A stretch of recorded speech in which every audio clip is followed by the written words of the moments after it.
I once met a lovely man who told me that he had a DNA test done. The test proved he was mostly Hottentot and partly white. This didn't bother him. He told me this as part of a conversation about some conflict he was experiencing in his relationship. He was married to a black woman from a different country, and the marriage was going through a rough patch due to her being far from home and feeling isolated. He then told me that his brother was a prominent member of a white community that created their own racial oasis in the country. No person of color is allowed to live in this community, and even menial tasks are managed by members of the community who wouldn't even allow domestic workers of a different race in their community. After he had told his brother of the DNA test results, the brother cut off contact with him because the brother couldn't afford to let his world tumble down around him because of the sins of the fathers. The brother passionately believed that he was part of a chosen race because of his white skin, and he did not want genetics to get into the way of the illusion he was living. In my practice, I have regular clients of different races, and that has never been an issue.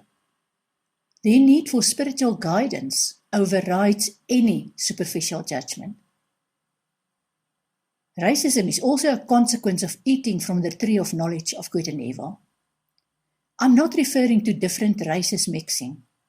I'm talking about having any preconceived ideas about people's race and who they are or how they should behave. Under the skin, all people are the same. And I've seen enough to understand, not just believe, that God loves us all equally. Our task is to love our neighbor, regardless of their skin color. Another massively divisive belief is that people of different gender groups are them, and they do not belong with us.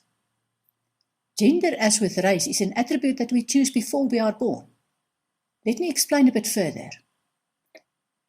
We incarnate into this world with a specific life script. We choose the main theme of our next life, and we enter contracts with the people who will play the main roles in our experiences during this incarnation. One of the choices we make is whether we want to be male or female. Of course, there are variations on this theme, such as being gay or transgender. These choices, once made, are irrevocable and cannot be reversed after we are born. This means that if I chose to be a gay female before I was born, no amount of coercion, nurture, punishment, or rejection will help me change. It is what it is. For the people who made this choice and for people who need to live with these choices as part of their contracts, such as parents and siblings. When it comes to gay relationships, I've learned over the years that being gay can be either massively divisive or completely irrelevant, just like being heterosexual can have the same effect. Let me give you some examples to explain. I've done readings for many gay people where the differences in personality was as clear as day.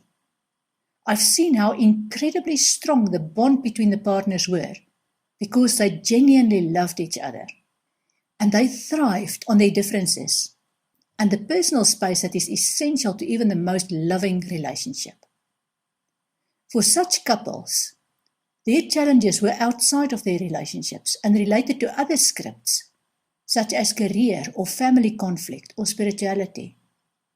It was them against the world, and their bond remained strong. Does this sound like the same can be said of heterosexual relationships? Yes, of course. I've also come across gay people who flit from one destructive relationship to the next, and who even get married and divorced, like the rest of us change clothes. Their relationship is initially loving and supportive, but at the first sign of conflict, the relationship explodes, and the end is imminent. Sadly, some of these are acquaintances that I followed on social media over the years. They fall deeply in love, have lavish weddings, stop living the dream, have destructive divorces, lick their wounds in public and start the cycle again. Does this sound like the same can be said of heterosexual relationships? Yes, of course. Some families need to deal with the issues caused by this choice of sexual identity. Many gay people get married to heterosexual people and have children, but that doesn't change their true nature. They simply delay the point where they can no longer pretend to be who they are not. And then they deal with the hurt and betrayal of the choices they've made. I also read about instances where churches have camps or institutions where gay people are committed and treated until they say they are heterosexual. Some churches refer to this treatment as praying the gay away. This is a typical example of where parents reject their children because the child doesn't fit in with the ideals of the parent, or where a religion based on love your neighbor has completely the opposite effect on the followers of the religion.